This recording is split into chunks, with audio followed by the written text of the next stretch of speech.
महायोगपीठे तटे भीमरथ्यां वरं पुण्डरीकाय दातृं मुनीन्द्रे समागत्य तिष्ठन्तमानन्दकन्दं परब्रह्मलिङ्गं भजे पाण्डुरङ्गं पाण्डुरङ्गा करू प्रथम नमः करो प्रथम नमन पांडुरंगा करो प्रथम नमन पांडुरंगा करो प्रथम नमन दुसरे चरण संताचे दुसरे चरण संताचे त्यांच्या कृपादान कटे जावेता त्यांच्या कृपादान कटेचा विसा दुसरे चरण संताचे या दुसरे चरण संताचे त्यांच्या कृपादान कटेचा विसा त्यांच्या कृपादान कटेचा विस्तार पांडुरंगा कर प्रथम नमन दुसरे त्यांच्या कृपादाने कथे जावे तारो बाबा जे सद्गुरु दास तो का पांडुरंग करू प्रथम नमन दुसरे चरण संताची त्यांच्या कृपादाने कथे जावे तारो बाबा जे सद्गुरु दास तुका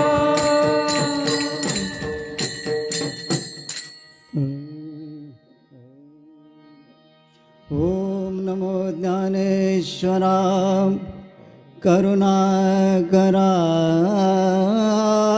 दयाळ तुमचा अनुग्रह लादलो तुमचा अनुग्रह लादलो पावन झालो चरा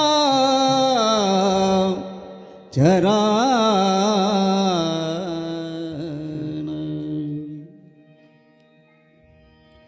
आवडे देवासी तो ऐका प्रकार नामाचा उच्चार रात्रंदिन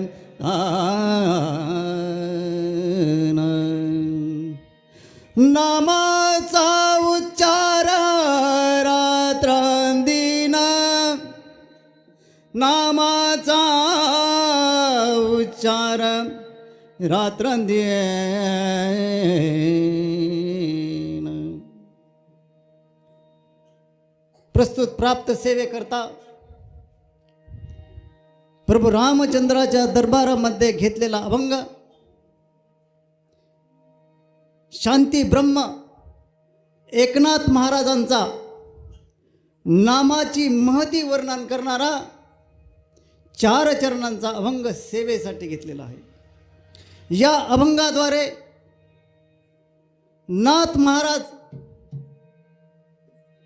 आपल्याला उपदेश करतात की आपलं जीवन आपण कसं जगलं पाहिजे, आपल्या मनाला आवडणारं जीवन आपण जगलं पाहिजे का प्रभू रामचंद्राला आवडणारं जीवन जगलं पाहिजे। तर प्रभू रामचंद्राला आवडणारं जीवन आपण जगलं पाहिजे, व्यतीत केलं पाहिजे, त्याच्या मार्गावरून चालले पाहिजे। आवडे देवासी तो ऐका प्रकार नामाचा उच्चार रात्रंदिन। आणि भगवंताला काय आवडतं तर कलियुगामध्ये नामसंकीर्तन सेवा सर्वात श्रेष्ठ आहे। पुढे जाऊन नाथ महाराज म्हणतात भगवंताला आणखी काय आवडतं तर भगवंताला पवित्र अशी तुळशी माळ गळ्यामध्ये परिधान केलेली आवडती, कपाळाला गोपी चंदन टिळा लावलेला आवडतो, कारण तो त्याच्या नावाने लावलेला असतो आणि त्याच्या भक्ताची सेवा केलेली भगवंताला आवडते। भगवंताला काय आवडतं तर आषाढी कार्तिकी पंढरीची वारी साधन निर्धारे आन नाही. साधन जरी कोणतं नसलं तरी निश्चय पक्का पाहिजे आणि आषाढी कार्तिकीची वारी वैष्णवांनी केली पाहिजे. आणि शेवटच्या चरणामध्ये नाथ महाराज म्हणतात, जो नामचिंतन करल, गळ्यामध्ये पवित्र अशी तुळशीची माळ परिधान करेल, कपाळाला गोपीचंदन टिळा लावेल, आषाढी कार्तिकीची वारी न चुकता करेल. नाथ महाराज म्हणतात, एका जनार्दनी ऐसा ज्याचा नेम, तो देवा परम पूज्य लगे. भगवंतच त्याची पूजा करतील, भगवंतच त्याची सेवा करतील, असा या अभंगाचा थोडक्यात भावार्थ आहे. विठ्ठल विठ्ठल विठ्ठल.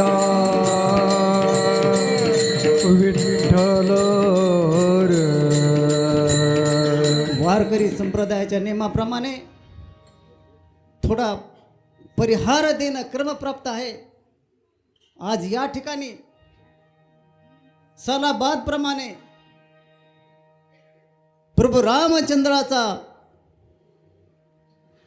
सप्ताह चालवला आहे. त्या सप्ताहामध्ये प्रथम पुष्प गुंफण्याची संधी गावकऱ्यांनी, भजनी मंडळांनी मला दिली. त्याबद्दल सर्व ग्रामस्थांचे, भजनी मंडळांचे, आयोजकांचे, संयोजकांचे कृतज्ञता व्यक्त करतो. विठ्ठल विठ्ठल विठ्ठल.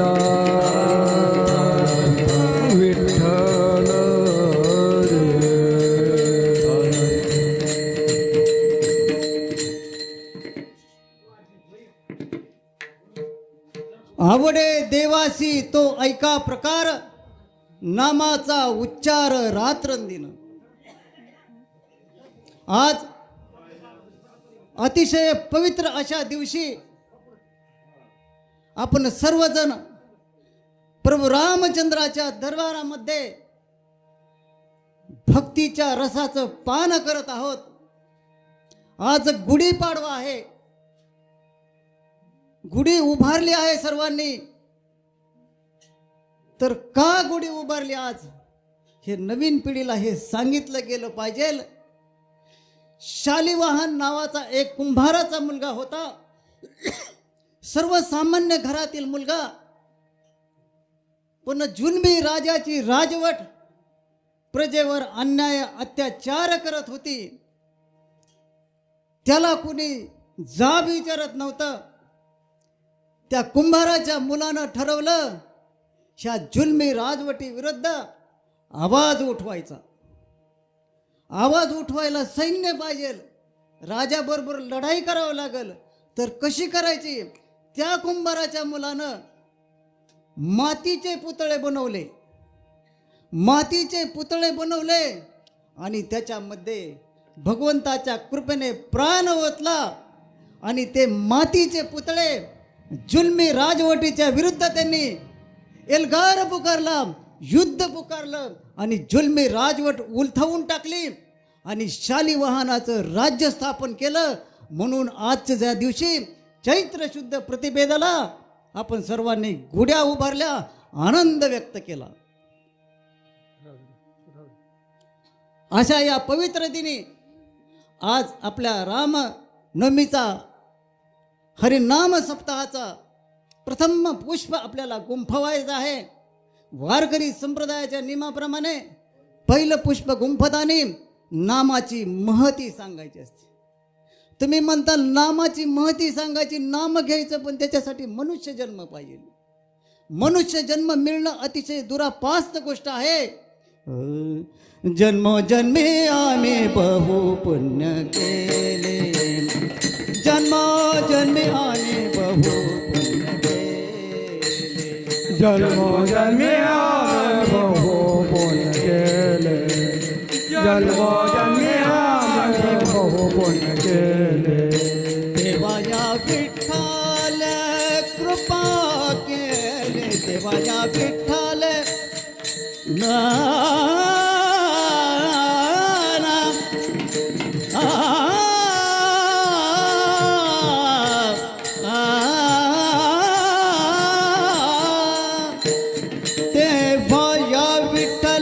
कृपा केली जन्मोनी संसार झालो त्यांचा दास जन्मोने संसार झालो त्यांचा दास जन्मोने संसार झालो त्यांचा दास जन्मोने संसार झालो त्यांचा दास मनुष्य देह प्राप्त झाला पण मनुष्य देहाची इतश्री कशामध्ये आहे फलश्रुती कशामध्ये आहे तर त्या परमात्म्याला प्राप्त करण्यामध्ये आहे उत्तम पुरुष स्तन्य परमात्मेती उद्राहत यो लोकोत्रेमा विश्य बिभर्त्यव्य ईश्वर जो आत्म्याच्या वर परमात्मा आहे त्याला प्राप्त करण्यासाठी मनुष्य देहाची इतिश्री आहे मग त्याला प्राप्त कसं करायचं तर भगवान श्रीकृष्णाने भगवंताच्या प्राप्तीसाठी भगवद्गीतेमध्ये अतिशय सोपा मार्ग सांगितला आहे मय्या वेश्य मनोयमा नित्ययुक्ता उपासते श्रद्धया पर्युपेतास्ते मे युक्त तमामतः श्रद्धेने भावाने नाम घ्या भगवंताची प्राप्ती झाल्याशिवाय राहणार नाही फक्त आवड पाहिजे भाव पाहिजे आवडीने भावे हरे नाम घेशी आवडीने भावे हरे नाम घेशी हरे भावे हरे नाम घेशी आवडीने भावे हरे नाम घेशी तुझे चिंता त्याची सर्व आहे तुझी चिंता त्याची सर्व आहे नको खेद करू कोणत्या गोष्टीचा नको खेद करू कोणत्या गोष्टीचा तुझे चिंता त्याची सर्व आहे तुझे चिंता त्याची सर्व आहे नको खेद करू कोणत्या गोष्टीचा नको खेद करू कोणत्या गोष्टी श्रद्धेनं भावाने त्याचं नाम घेतलं पाहिजे तर भगवंताची प्राप्ती झाल्याशिवाय राहणार नाही मयेव मन अदत्तस्व मयी बुद्धी निवेशय निवशिष्यसि मयेव अत ऊर्ध्व न संशय मन आणि बुद्धी आपण जर त्याला दिली काय असतं कधी मन गेलं तर बुद्धी जात नाही आणि बुद्धी गेलं तर मन दुसरीकडे जातं मन आणि बुद्धी भगवंताला अर्पण केली तर भगवंताची प्राप्ती झाल्याशिवाय राहणार नाही आणि म्हणून मग एवढी राम नामाला किंमत आहे पण आजचे तरुण म्हणतात ह्या नामाला असं काय महत्व आहे पण नामाची महती आहे सकाळी उठलो आपण एकमेकाला भेटलो तर राम राम राम म्हणतो कधी संकट आलं तर राम राम म्हणतो कीर्तनाची भजनाची सप्ताहाची सुरुवात राम नामाने होते आणि आपल्या ग्रामीण भागात कधी कधी रात्री 2 वाजता लाईट येते आणि मग वड्यात लई मोठं एखादं जुनं झाड असतं तिथं गेलं की एखादं भूत असल्यासारखं अंगावर आल्यासारखं आपल्याला भीती वाटते रानात गेल्याशिवाय तर पर्याय नसतो मग आपण त्यावेळेस काय म्हणतो राम राम राम राम राम राम राम राम राम राम आपल्या बरोबर असलं तर भूत पिशाच सुद्धा जवळ येत नाही इतकी राम नामाला किंमत आहे माझे गुरुवर्य आमचे गौतम भाऊ कोरडे यांनी सुंदर आता दृष्टांत मला दुपारी चालता चालता मोटर काढता काढता सांगितला अहो म्हणलं मला जरा नामाची महती समजून सांगा ना तर नामाची महती अशी आहे की भगवान श्रीकृष्ण निजधामाला निघालेले होते 5 पांडव त्यांना वाट लावण्यासाठी आलेले होते आणि मग पांडव म्हणले भगवान तुम्ही निजधामाला गेले तर कलियुग येईल ते कलियुग कसं असेल भगवान श्रीकृष्ण म्हणले मी सांगत नाही, तुम्ही 5 दिशेला 5 भावंड जा आणि काय दिसतंय ते बघून या.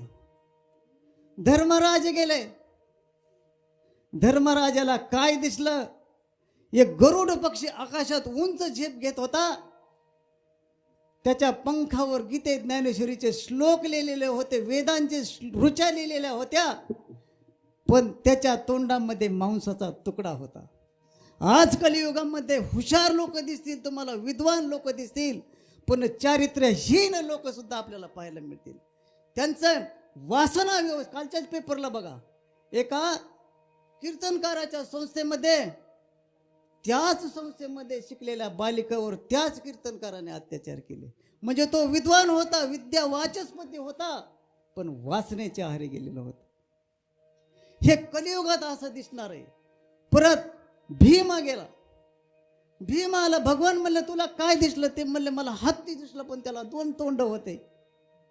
ते म्हणले कलियुगामध्ये असंच राहणार आहे. राम मंदिराच्या चौकामध्ये एक गेला की पुढच्या चौकामध्ये दुसरं बोलणार, आणि तिसऱ्यामध्ये चौथंच बोलणार. अहो गाडीत एकाच्या बसणार, प्रचार तिसऱ्याचा करणार, आणि चौथ्यालाच मत देणार. अशा प्रकारचे माणसं, दुटप्पी माणसं आज कलियुगामध्ये दिसणार. अर्जुन आला. भगवंताने विचारलं, अरे अर्जुना तुला असं काय वेगळं दिसलं? ते म्हणले मला एक वेलेली गाय दिसली,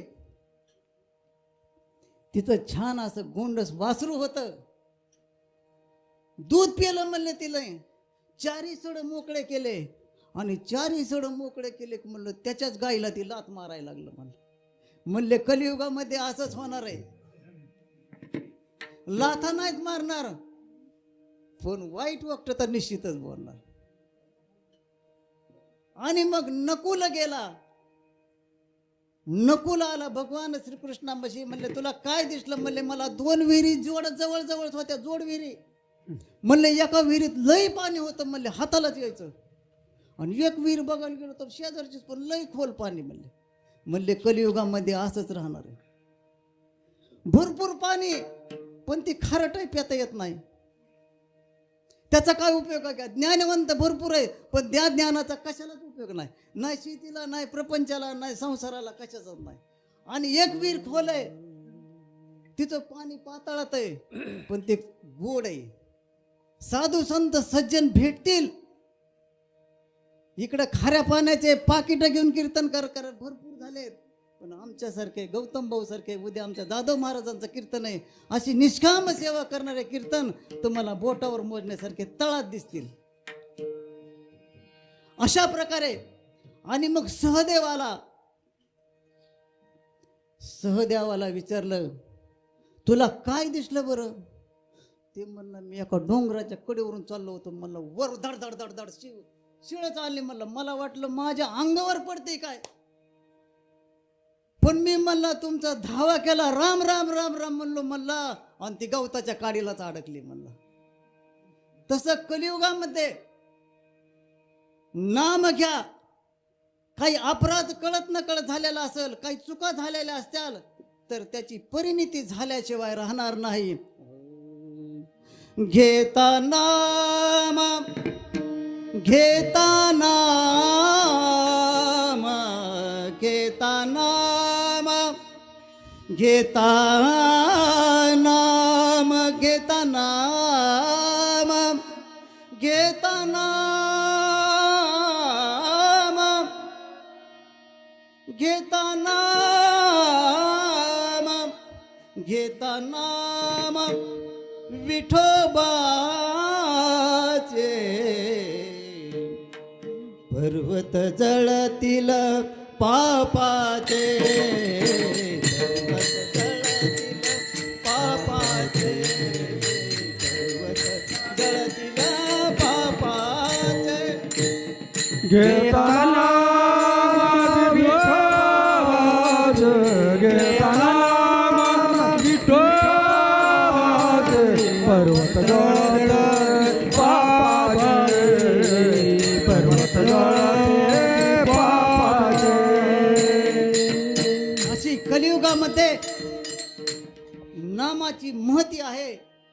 म्हणून राम नाम घेतलं पाहिजे. राम नाम का घ्यावं, रामाचंच का नाव घ्यावं, तर त्याची जीवन पद्धती ही 5000 वर्ष होऊन गेले तरी आदर्श जीवन राम जगले होते, म्हणून राम नाम घेतलं.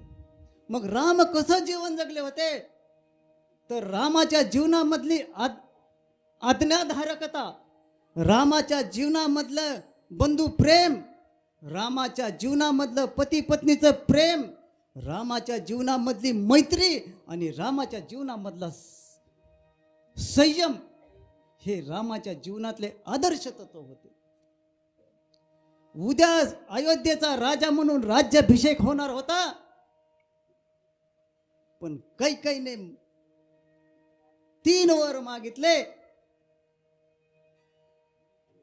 एका वरानं भरताला राज्यगादीवर बसायचं आणि दुसऱ्या वरानं रामाला वनवासाला पाठवायचं. रामाला समजलं मनामध्ये कोणताही किलमिश न येऊ देता राजा होणारा राम, पण वडिलांची असह्यता पाहून वल्कल नेसून वनवासाला जायला तयार झाला. ही रामाच्या जीवनातली आज्ञाधारकता आज प्रत्येक घरामध्ये जर अंगीकारली तर राम राज्य आल्याशिवाय राहणार नाही. पण आज घरामध्ये अतिशय वाईट अशी वेळ आहे, वडील जेवण करून बाहेर गेल्याशिवाय मुलगा घरात जेवायला येत नाही.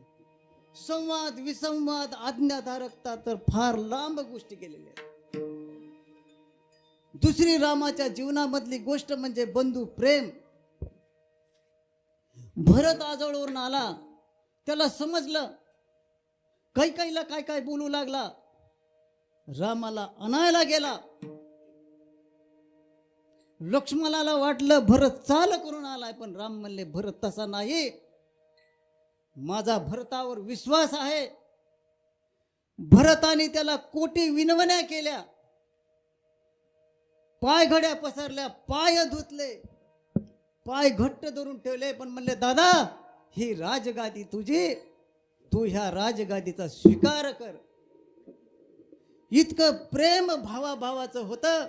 राम म्हणायचे भरता ही राजगादी तुझी आहे, आणि भरत म्हणायचा रामा दादा ही राजगादी तुझी आहे.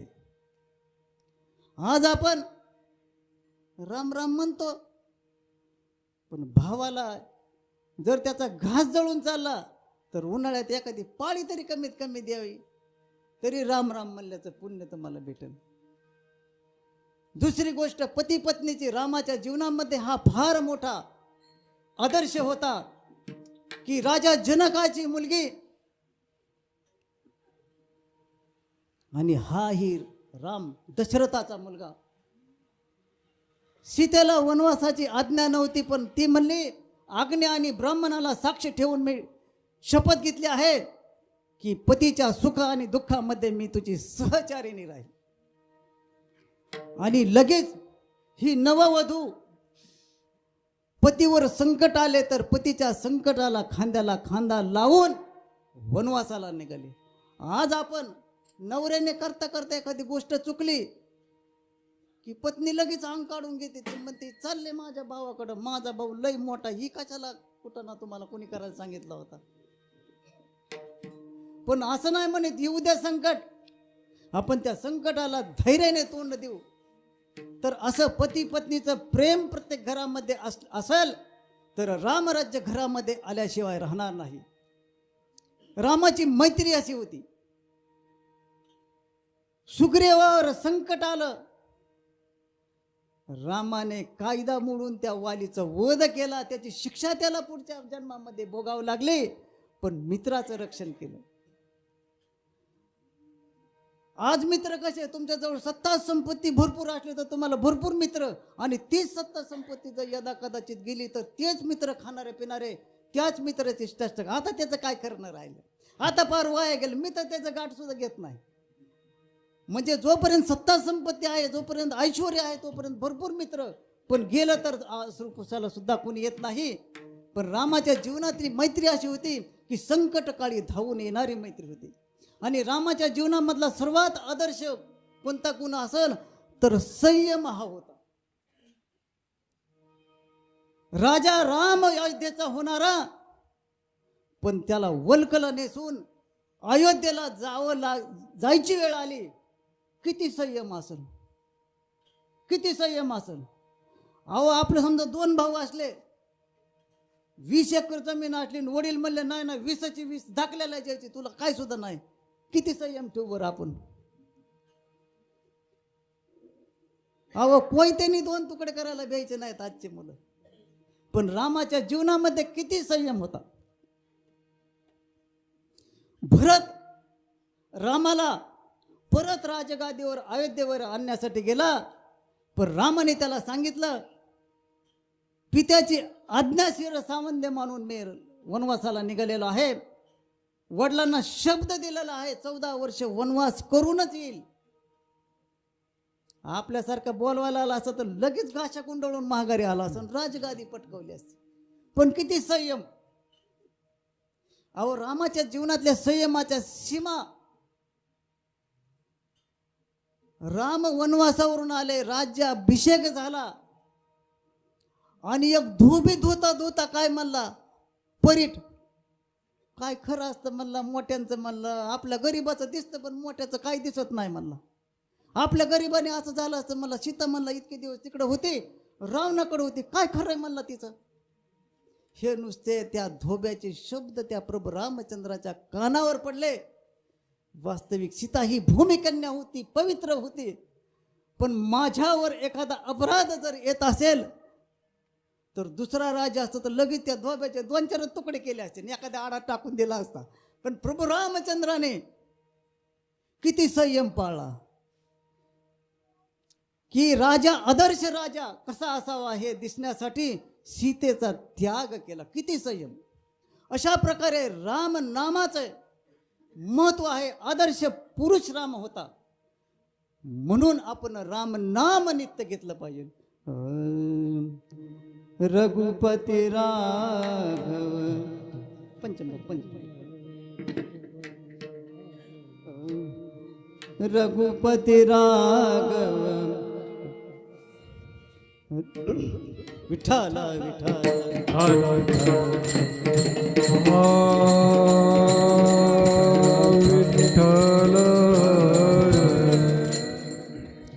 हे राम नामाचं महत्व. आणि रामाने प्रभू रामचंद्राने ज्यांनी ज्यांनी त्यांचं नाव घेतलं त्यांचा उद्धार सुद्धा केला. रघुपती राघव राजा रामपती पावन सीतार. रघुपती राघव राजा रामपती पावन सीतारा. रघुपती पावन सीतारा, पतित पावन सीतारा. पतित पावन सीतारा, पतित पावन सीतारा. रघुपती राघव राजा राम, पतित पावन सीतारा. रघुपती राघव राजा राम, पतित पावन सीतारा. रघुपती राघव राजा राम, पतित पावन सीतारा.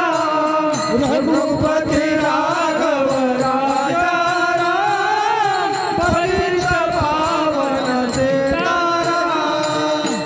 बोलो शिवावर प्रभू रामचंद्र की जय.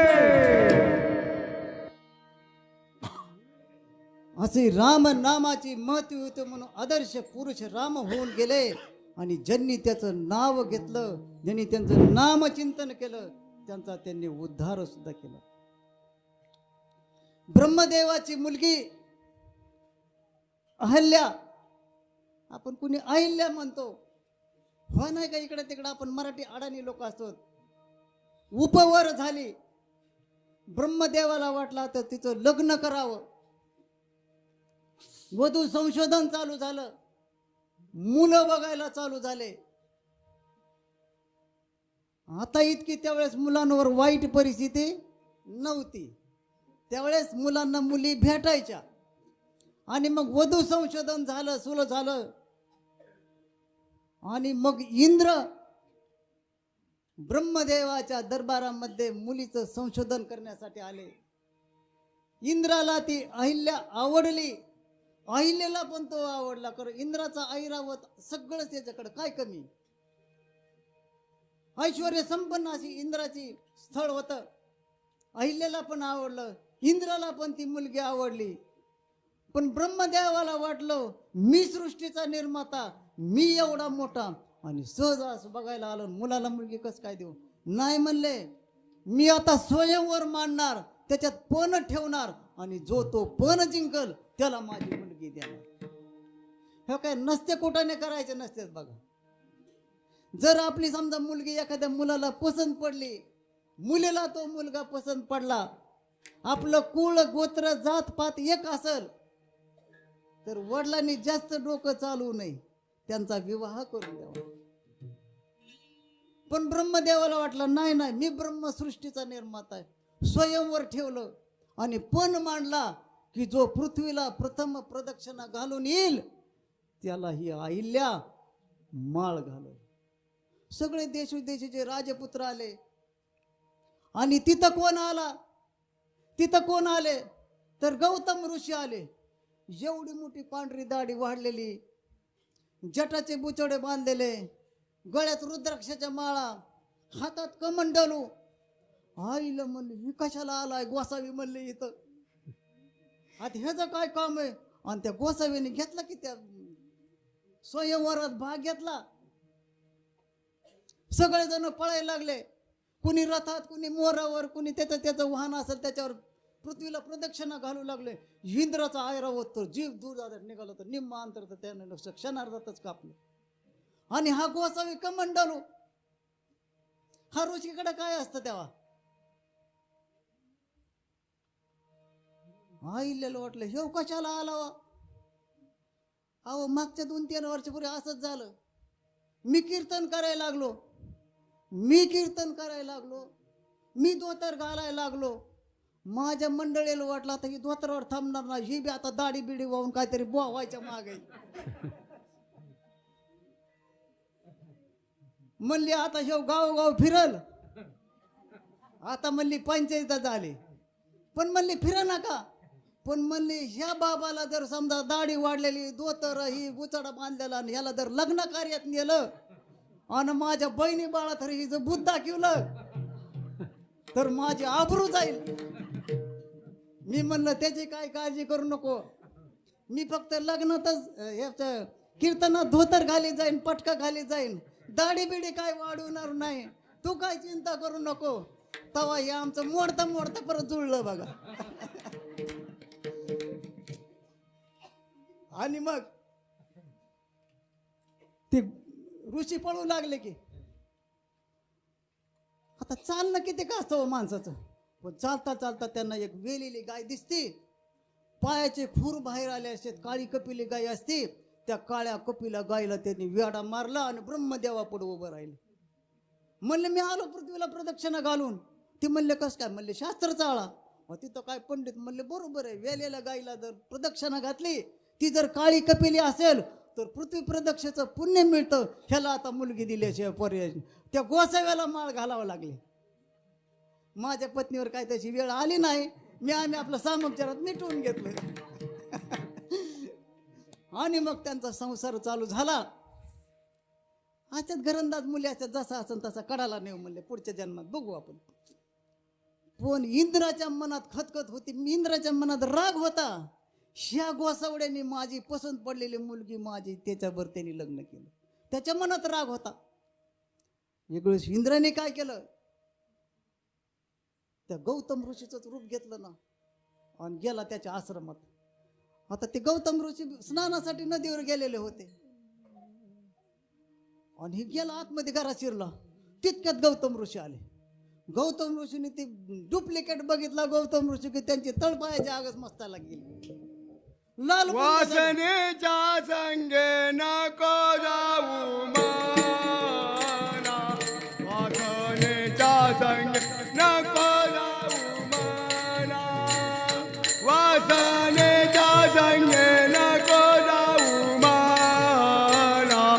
वासनेचा संग नको जाऊ माना वासनेचा संग नको जाऊ माना वासनेचा संग नको जाऊ माना वासनेचा संग नको जाऊ माना वासनेचा संग नको जाऊ माना वासनेचा संग नको जाऊ माना वासनेचा संग नको जाऊ माना वासनेचा संग नको जाऊ माना वासनेचा संग नको जाऊ माना वासनेचा संग नको जाऊ माना वासनेचा संग नको जाऊ माना वासनेचा संग नको जाऊ माना वासनेचा संग नको जाऊ माना पाजा रावणा कसे झाले पाजा रावणा कसे झाले इंद्रपल्ली बघ चंद्र झाला काळा इंद्रपल्ली बघ चंद्र झाला काळा इंद्रपल्ली बघ चंद्र झाला काळा इंद्रपल्ली बघ चंद्र झाला काळा इंद्रा पडले बघ चंद्र झाला काळा इंद्रा पडले बघ चंद्र झाला काळा इंद्रा पडले बघ चंद्र झाला काळा इंद्रा पडले बघ चंद्र झाला काळा लाल बुंद झाले आणि मग त्यांनी शाप दिला मी घरात नसताना परपुरुषाला आश्रमामध्ये का प्रवेश दिला आता तुला ह्याचं प्रायश्चित्त भोगावं लागल तू आता जन्मोजन्मी शिळा होऊन पडशील आणि झाली किती आईले शिळा शिळा झाली काही चूक नव्हती पण ती काय करायला लागली राम राम राम राम राम राम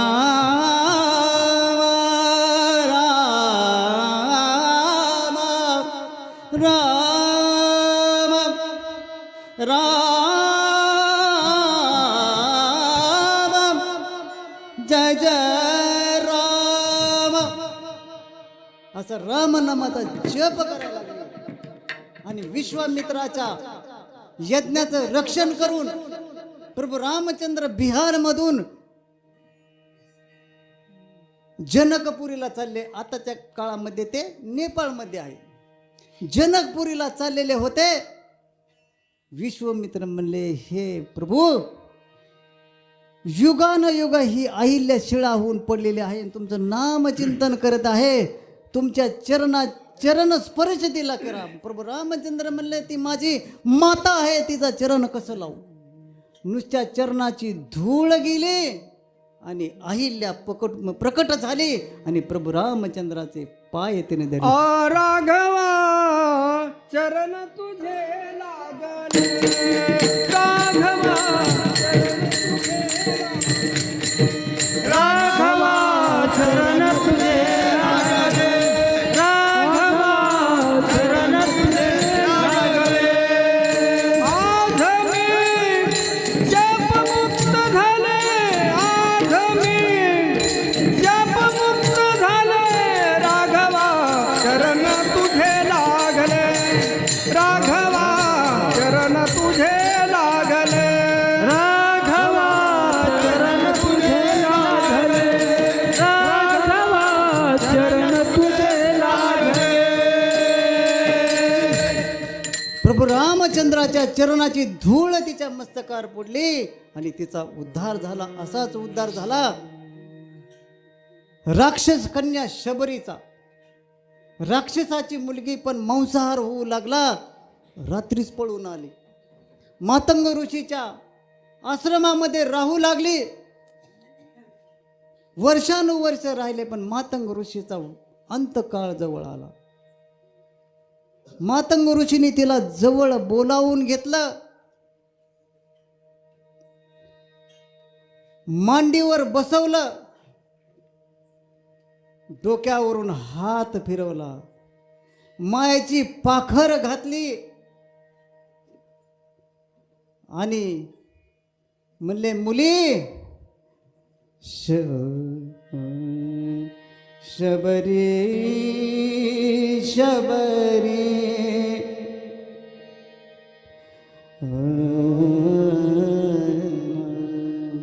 शबरी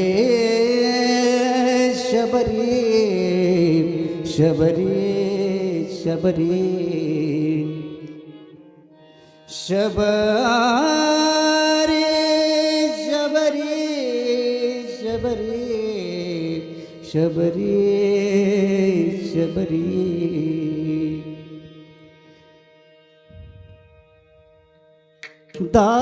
दाटून कंठ येतो, दाटून कंठ येतो, शबरी शबरी शबरी शबरी शबरी. अगं किती प्रेम केलं तुझ्यावर, पण माझा अंतकाळ जवळ आलेला आहे. सगळे जातील पण तू जाऊ नको, इथंच राहा. प्रभू रामचंद्र तुला दर्शन देते. संतांचे संगती मनोमार्ग गती, आकळावा श्रीपती येणे पंथे, रामकृष्ण वाचा भाव हा जीवाचा. म्हणून संतांवरच्या बोलावर विश्वास ठेवा. संतांची पायी हा माझा विश्वास, सर्व भावे दास झालो त्यांचं.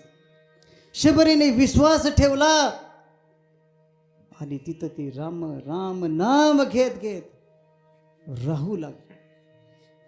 कंदमुळं फळं आणायची, रामाच्या दगडाच्या पादुका होत्या त्याच्या समोर ठेवायची, संध्याकाळपर्यंत वाट पाहायची. प्रभू रामचंद्रांनाही आले तर प्रभू रामचंद्राचा प्रसाद म्हणून ती ग्रहण करायची. वर्षानुवर्ष गेले, युगान युग गेले. शबरी त्या आश्रमात गवताच्या अंथरुणावर झोपत असायची, कंदमुळं फळं खाऊन जीवन जगत असायचे. एक दिवस असंच गवताच्या अंथरुणावर झोपली, डोळे झाकले. तिच्या मनात विचार आला, किती वर्ष झालं, किती युग झाले. आश्रमातया कधी रे येशील, आश्रमातया कधी रे येशील, रामा रघु नंदना,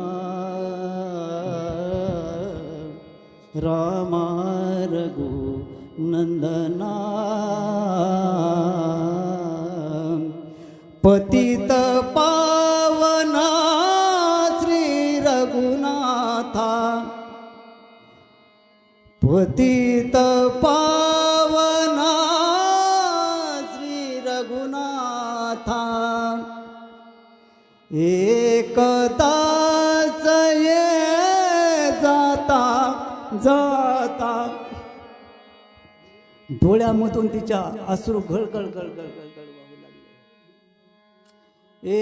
एकदाच ये जाता जाता, पाहिन पूजिन ठेवीन माथा, पाहिन पूजिन ठेवीन माथा. हाची स्वर्ग मज इथेच येईल, हाची स्वर्ग मज इथेच येईल. पुरेपणा जीवना,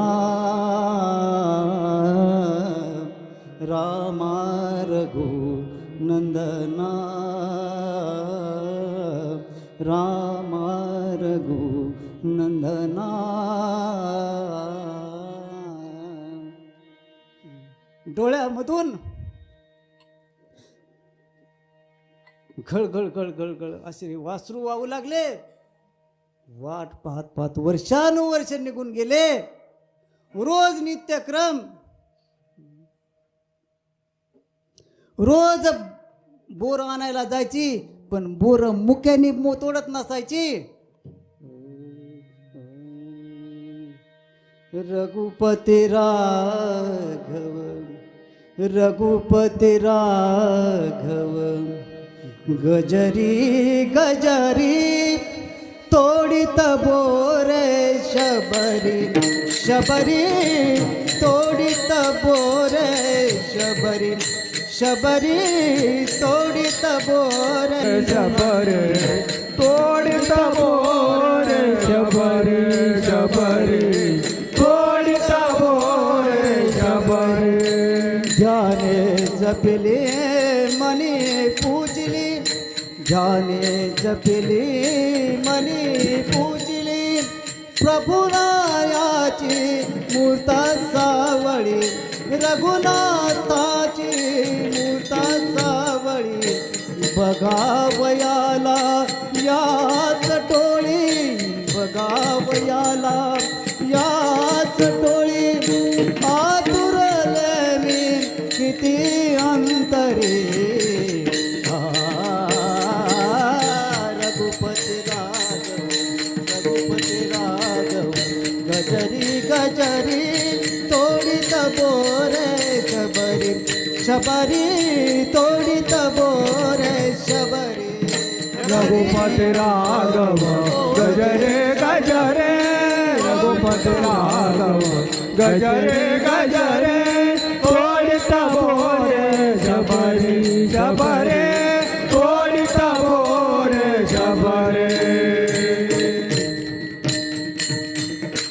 असा नित्यक्रम तिचा चालायचा. एक दिवस रात्री जय जय राम कृष्ण हरे जय जय राम कृष्ण हरे जय जय राम कृष्ण हरे जय जय राम जय राम कृष्ण हरे जय जय राम कृष्ण जय जय राम कृष्ण हरे जय जय राम कृष्ण जय जय राम कृष्ण हरे जय जय राम कृष्ण जय जय राम कृष्ण हरे जय जय राम कृष्ण जय जय राम कृष्ण हरे जय जय राम कृष्ण जय जय राम कृष्ण हरे जय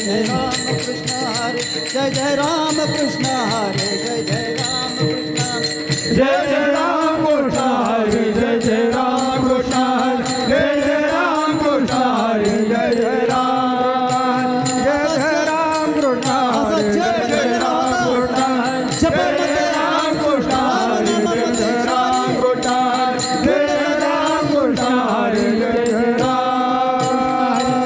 राम नामाचा जप चाललेला होता. शबरी वेळी झालेली होती आणि त्याच वेळेमध्ये प्रभू रामचंद्र अवतीर्ण झाले. प्रभू रामचंद्र भगवान की की जय. शबरी वेळी पिशी झाली. तिला कळना काय करावं. शबरी उष्टी बोर रामाला खाऊ लागली. शबरी उष्टी बोर रामाला खाऊ घालायला लागली आणि खाता खाताच नाचायला पण लागली.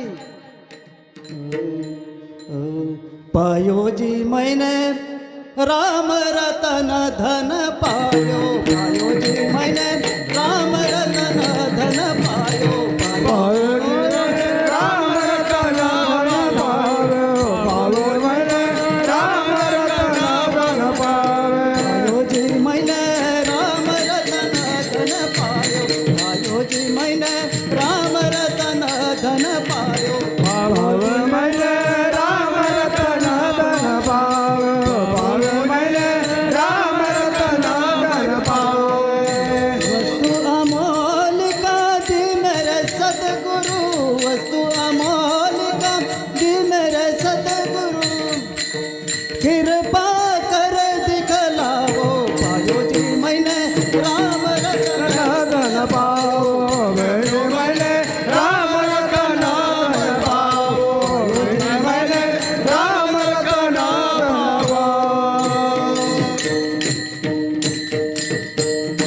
ऋषींच्या विश्वासावर ठेवून नामचिंतन केलं, भगवंताला आवडणारी उपासना केली आणि भगवंताची प्राप्ती केली. एवढी नामाला किंमत आहे म्हणून नाथ महाराज म्हणतात, आवडे देवासी तो ऐका प्रकार, नामाचा उच्चार रात्रंदिवस अभंगाच्या पहिल्या. आवडे देवासे तो ऐका प्रकार, आवडे देवासे तो ऐका प्रकार, आवडे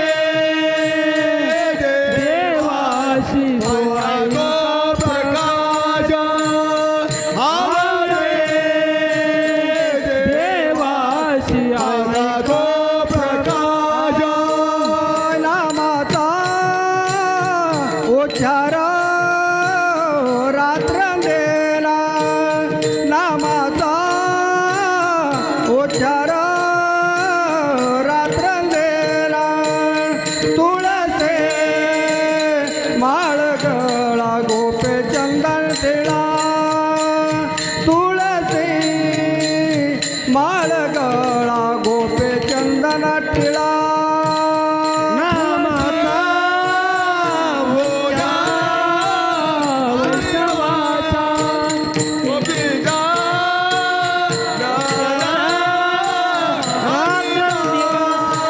तुळसी माळ गळा गोपी चंदन टिळा, तुळसी माळ गळा गोपी चंदन टिळा.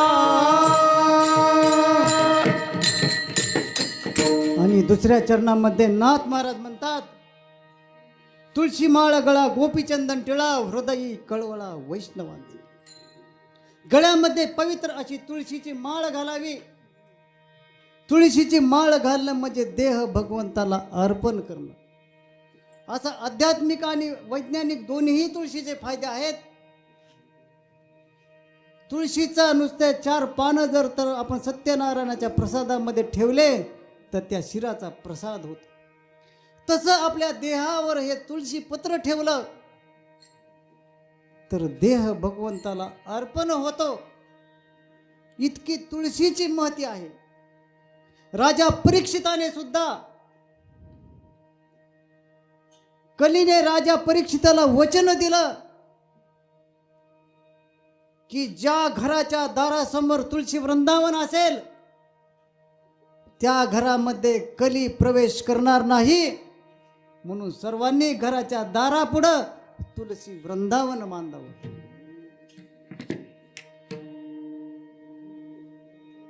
भगवान विष्णूने सुद्धा तुळशीला वरदान दिलं की नित्य मी तुझ्या समीप राहील, म्हणून ज्याच्या गळ्यामध्ये तुळशीची माळ आहे भगवंत त्याच्या समीप राहतो.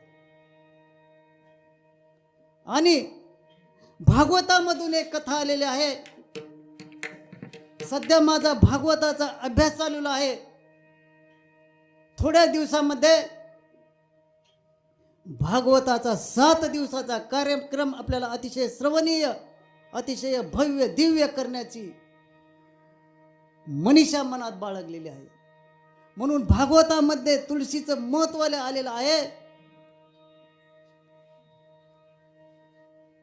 की नारद त्रैलोक्यामध्ये फिरत होते.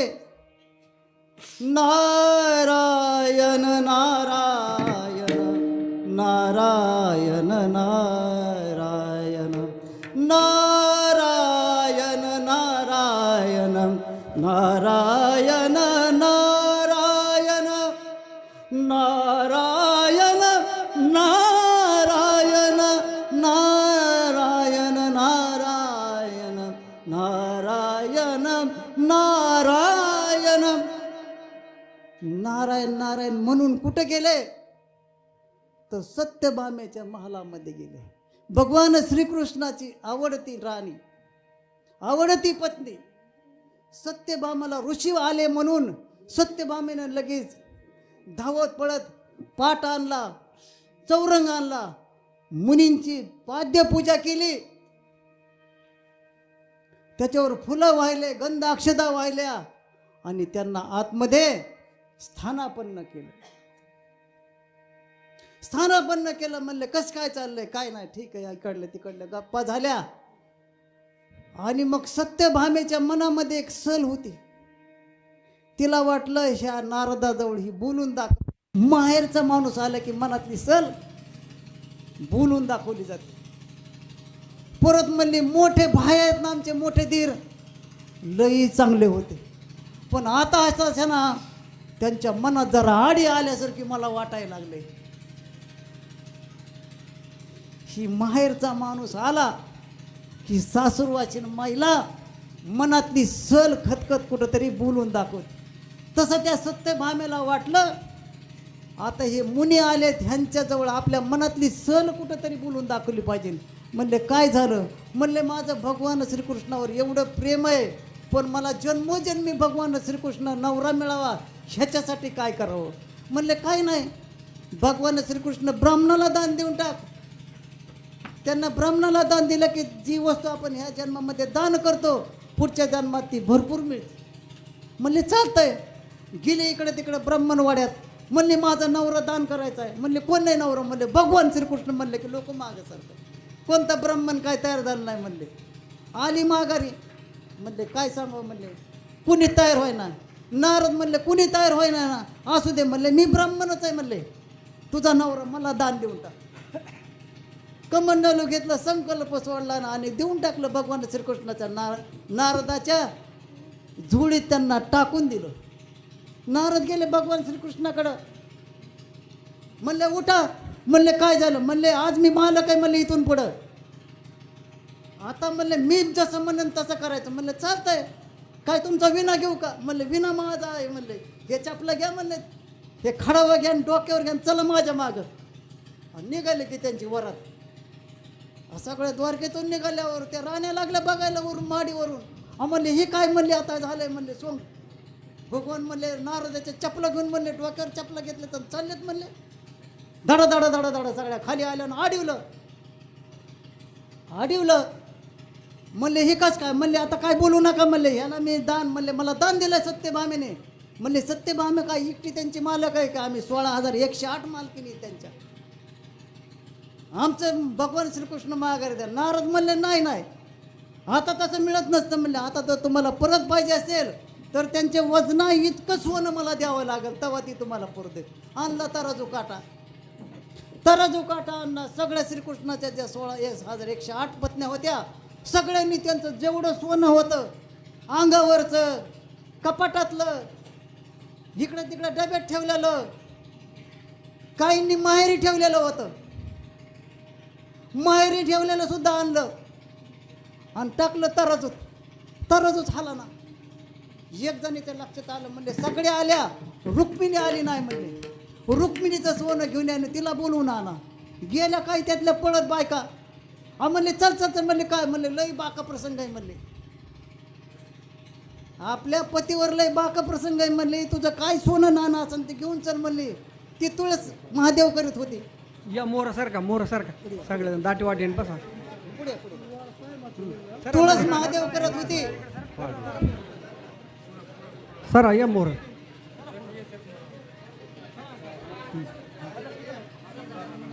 या मोर सगळे सारखा.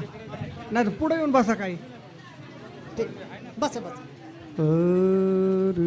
सत्यभामा तुळस महादेव करत होती. काय तिकडे बसा वर पटांगणा जाऊन. ही भगवान श्रीकृष्णाची फजिती आहे बघायला. ही वरुण राजे सुद्धा आलाय बघा की भगवान श्रीकृष्णाची फजिती कशी झाली. आणि मग ती म्हणले माझा आता तुळस महादेव होती मग मी येते. मी तुळस महादेव झाल्याशिवाय रुक्मिणी म्हणली मी येणार नाही. म्हणलं तिकडं तुमचं काही बस. तिने तिचा तुळस महादेव केला. आणि जे तुळस महादेव करताना तामन असतं का नाही, त्या तामनामध्ये गंध अक्षता ती सगळं घेतलं. आता बरोबर आलेलं बायकांना काय वाटलं, आता घरात जाईन कपाट उघडीन आणि भलं एखादा आणीन गटोडून त्यात पातापका ठेवून. हिने काय केलं नाही, तिथले तुळशीचे पानं तोडले आणि त्या तबगात ठेवले. त्याच्यावर एक मस्तपैकी भरजरी रुमाल झाकला आणि निघाली. रुक्मिणी तिथं आली. एवढीशी तामण घेऊन बाकीच्या राहण्या लागल्या हसायला. काय येडी म्हणले, आम्ही मनाने टाकलंय म्हणले, हाल नाही, काय तामण घेऊन आले, त्यात तर काही दिसा नाही म्हणले. रुक्मिणी जवळ गेली. तो जो भरभरी मलमली रुमाल होता तो बाजूला काढला, त्यातलं तुळशीचं पान हातात मध्ये घेतलं आणि नुसतं पारड्यात टाकलं की धडकन असा भगवान गोपाल कृष्ण महाराज की जय. इतकं तुळशीला महत्व आहे म्हणून गळ्यामध्ये तुळशीची माळ परिधान केली पाहिजे. गोपीचंदन टिळा लावला पाहिजे. भक्ताच्या भक्तीचं प्रतीक म्हणजे गोपीचंदन टिळा.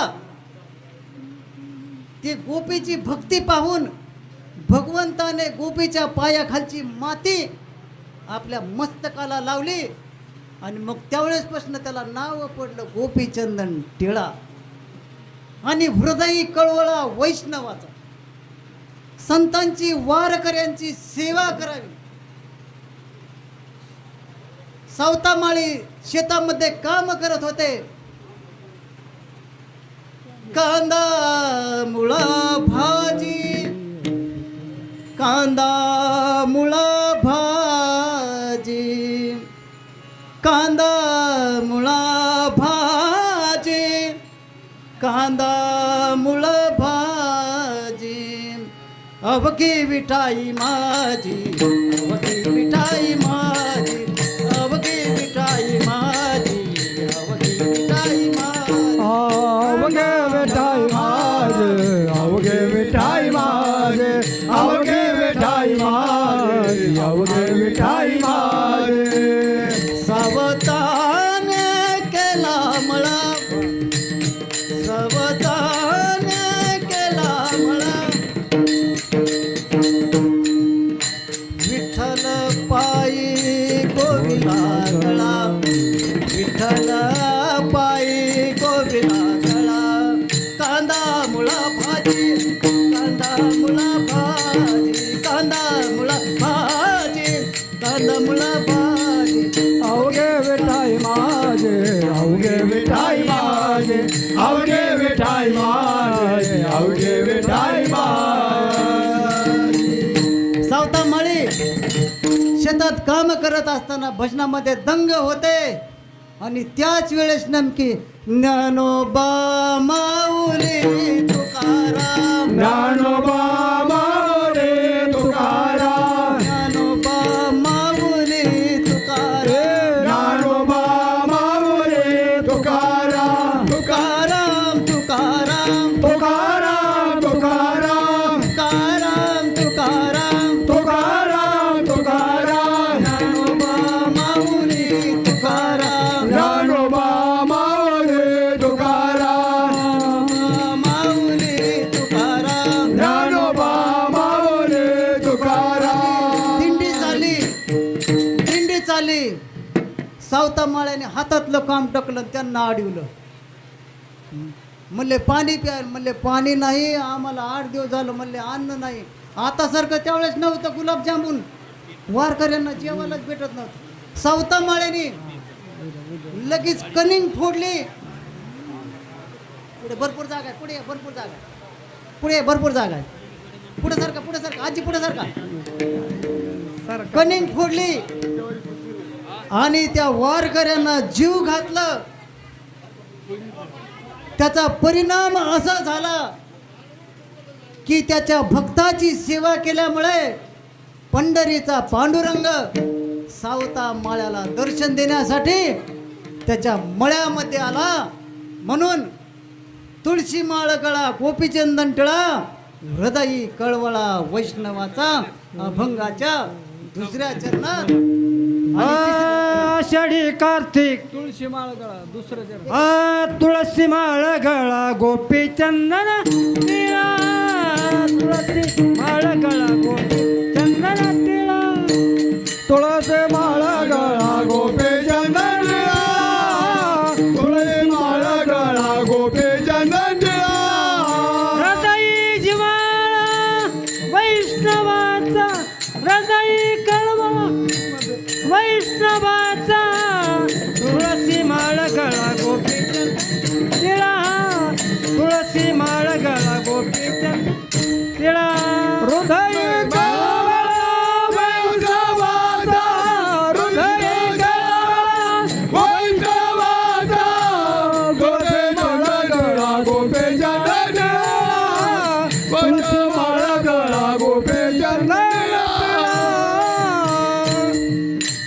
सावता महाराजांनी कनिंग फोडले आणि गव्हाचे लापशीचं जेवण त्यांना घातलं. परिणाम असा झाला, वारकऱ्यांची संतांची सेवा करत जा. त्याचा परिणाम असा, पंढरीचा पांडुरंग सावता माळ्याच्या मळ्यामध्ये आला. आणि पुढच्या चरणामध्ये नाथ महाराज म्हणतात, आषाढी कार्तिकी पंढरीची वारी साधन निर्धारी आन नाही. जीवनामध्ये प्रत्येकाने आषाढी आणि कार्तिकीची वारी करत जावं. टाळी वाजवावी गुढी उभारावी,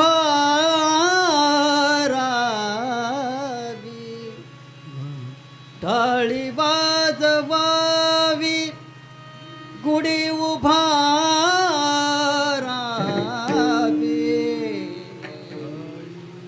वाटही चालावे पंढरी पंढरचे वाटही चालावे पंढरचे पंढरचे वाटही चालावे पंढरी. टाळी वाजवावी घोडे उभारावे, टाळी वाजवावे घोडे उभारावे, वाटही चालावे पंढरीची पंढरीची वाटही चालावे पंढरीची. जीवनामध्ये प्रत्येकाने येऊन आषाढी कार्तिकीची वारी अर्ध्या तिकिटावर करायची नाही. ज्यांचं 65चे वय पुढे त्यांनी एकदम फुकटमध्ये करायची नाही, तर पायी करायची. भगवंत त्याचं योगक्षेम चालवल्याशिवाय राहणार नाही. आषाढी कार्तिकीची पंढरीची वारी साधन निर्धारी आन नाही. आणि वेळ कमी आहे. आमचा आणि गौतम भाऊचा असा नियम असतो, शाळा भरायला उशीर जरी झाला तर शाळा वेळेवरच सोडायची. कारण कष्ट केलेले लोक असे, श्रम केलेले असे, उन्हात काम करावं लागतं, त्यांना उगाच ताणायचं नाही. भरायला उशीर झाला, सुटायला वेळेवर सोडायचं. काही राहिलेलं असलं तर पुढते कीर्तनकार आमचे गौतम भाऊ घेतात. आणि मग नाथ महाराज म्हणतात, ज्याचा नेम आहे, जो नामचिंतन करतो, गळ्यामध्ये तुळशीची माळ घालतो, गोपीचंदन टिळा लावतो, वैष्णवाची सेवा करतो, आषाढी कार्तिकीची वारी करतो, देव त्याचं पूजन करतो. पैठणमध्ये भानुदास महाराजांच्या दिंडीचं प्रस्थान होतं आणि त्या दिंडीच्या प्रस्थानाचं कीर्तन होतं. आणि तिथं कुर्मदास नावाचा एक, त्याला कोपऱ्यापासून हात नाहीत, गुडघ्यापासून पाय नाहीत, आई त्याचा सांभाळ करायची. आणि ते कुर्मदास म्हणला, मला वारीला यायचंय. भानुदास महाराज म्हणले, अरे ज्याला हात आहेत, अरे हातच नुसते नाही, त्याला 10चे 10 बोट आहेत, पाय आहेत, पायात घालायला चपला आहेत, एक एक म्हणता 4-4 जोड आहेत, ते वारीला यायला तयार नाहीत. आम्ही महिनाभर झालो लोकांच्या घरी जातो, पण म्हणतात नाही, माझा आलो असं, पण माझी मसाड दूध देत नाही, त्यांची म्हैस दूध देत नाही, आणि तुला हात नाहीत, पाय नाहीत, आणि तुला वारीला यायचं नाही. नाही म्हणला, मला वारीला यायचं. असा त्यांनी निश्चय का केला, तर भानुदास महाराजांनी समारोपाच्या दिंडी प्रस्थानाला अभंग घेतला होता. पंढरीची जारे आल्यानो संसार, पंढरीची जारे आल्यानो संसार, पंढरीचे दारे आल्यानो संसारा पंढरीचे दारे आल्यानो संसारा दिनांचा सोयरा पांडुरंग दिनाचा सोयरा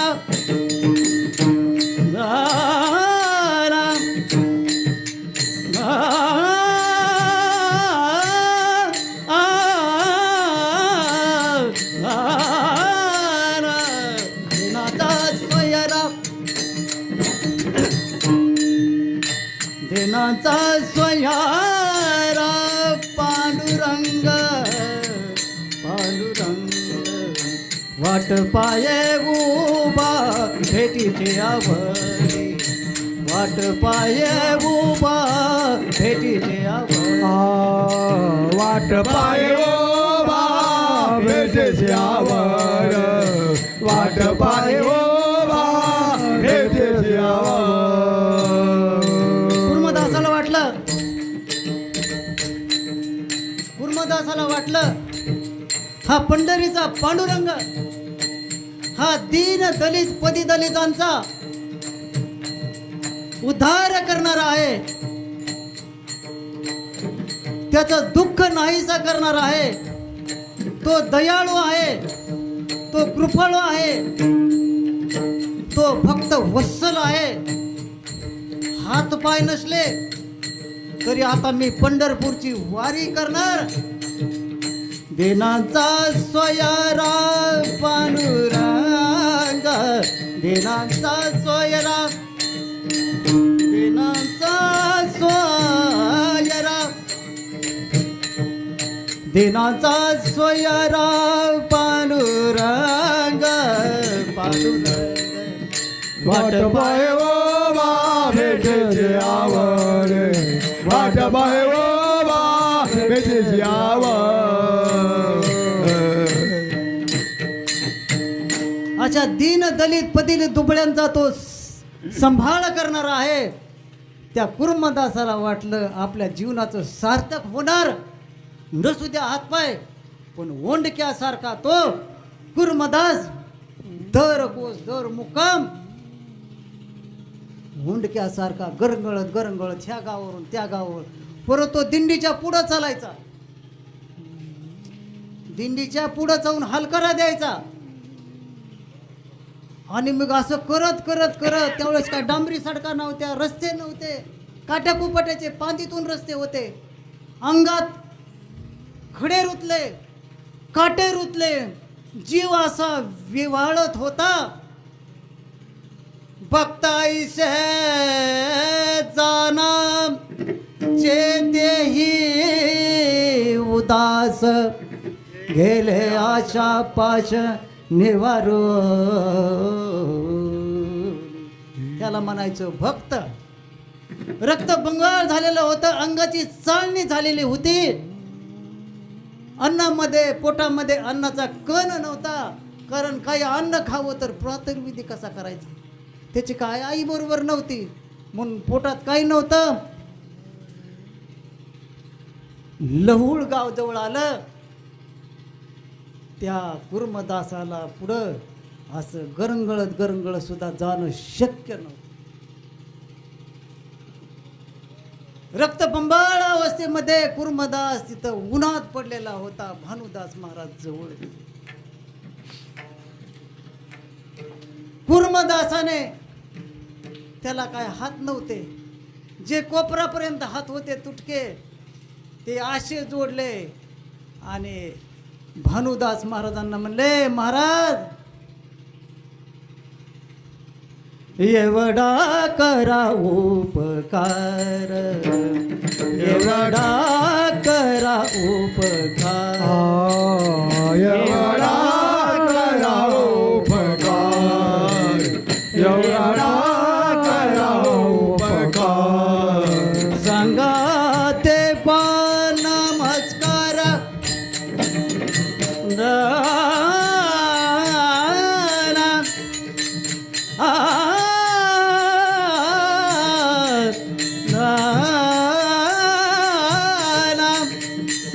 सांगा देवा नमस्कार, सांगा देवा नमस्कार, सांगा देवा इकडे लक्ष, सांगा देवा नमस्कार, सांगा देवा देवा देवा देवा देवा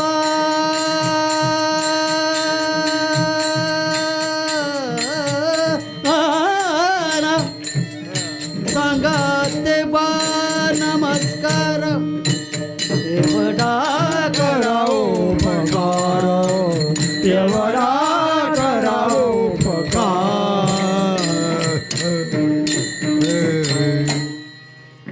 कुर्मदास म्हणला एवढा उपकार करा, चंद्रभागेत मध्ये जा, तुमच्या नावाची एक डुबकी मारा आणि माझ्या नावाची एक डुबकी मारा, तुमचा एक नमस्कार पांडुरंगाला करा आणि माझा एक नमस्कार पांडुरंगाला सांगा. भानुदास महाराजांनी डुबकी मारली आणि पांडुरंगाच्या रावळामध्ये गेले. एकदा नमस्कार केला, परत दुसऱ्यांदा केला. पांडुरंग म्हणल्यावर भानुदास काय वेळ आहे का, मी एकदा केलेला बघितलं म्हणले, तू आता दोनदा नाही म्हणले.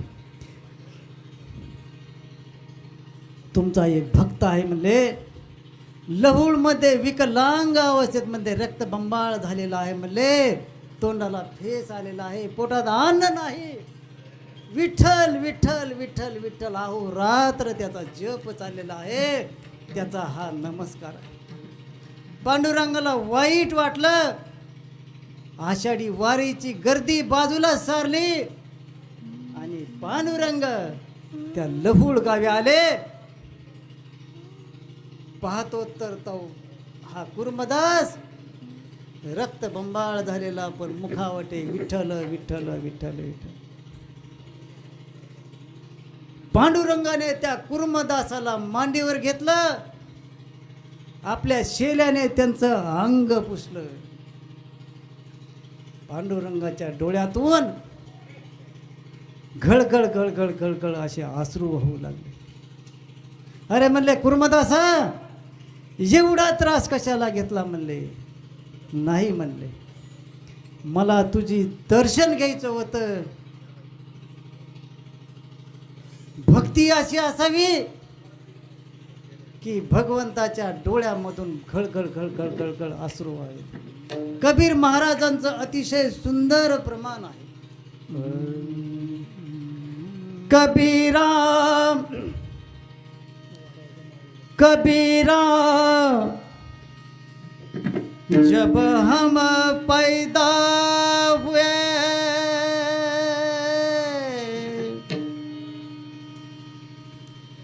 जगह से हम रोए.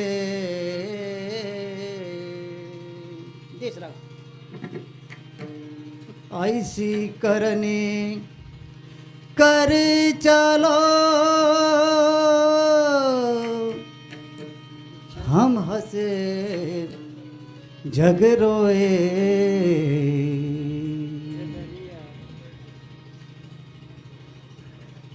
पांडुरंगाच्या डोळ्याची धार थांबना, असं कर्म असावं. कबीरा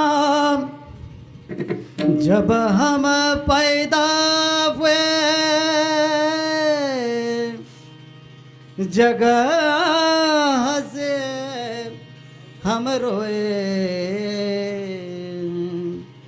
ऐसी करनी करी चलो हम हंसे जग रोए. आपल्या अंतकाळी जगाला तर दुःख व्हावंच, पण भगवंताला सुद्धा अश्रू यावेत असं आपलं कर्म पाहिजे. चदरिया हो रे चदरिया जेने रे जिनी जिनी जिनी जेने रे जिनी जिनी जिनी जेने रे जेने जने जने जने रे जने जने जने जने रे जने जने जने जेने रे जने जेने जेने रे जेने अष्टकमल का चरखा बनाया पांच तत्व की पुणे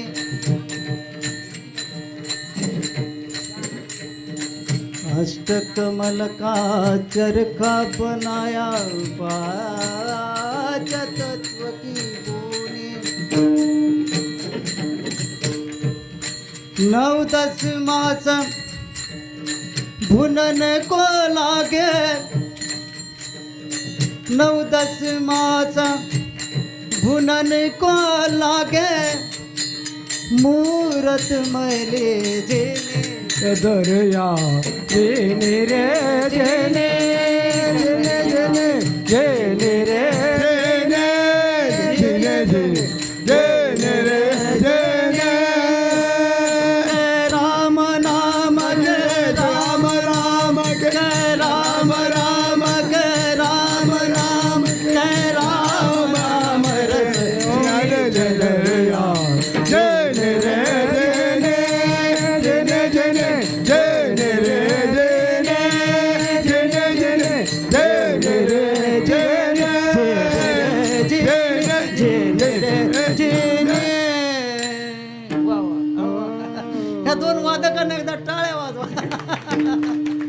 अरे काय वाजून बस आणि मग म्हणून नाथ महाराज म्हणतात जो नामचिंतन करतो गळ्यामध्ये तुळशीची माळ घालतो आषाढी कार्तिकीची वारी करतो भगवंत त्याचं पूजन करतो त्या कुर्मदासाचं पूजन पांडुरंगाने केलं म्हणून नाथ महाराज म्हणतात एका जनार्दनी ऐसा ज्याचा नेम तो देवा परम पूज्य जगी विठोबा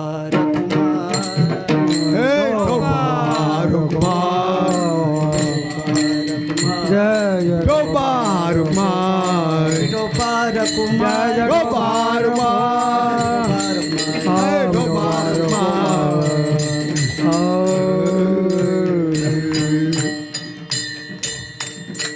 आवडे देवाची तो ऐका प्रकार नामाचा उच्चार रात्रंदिवस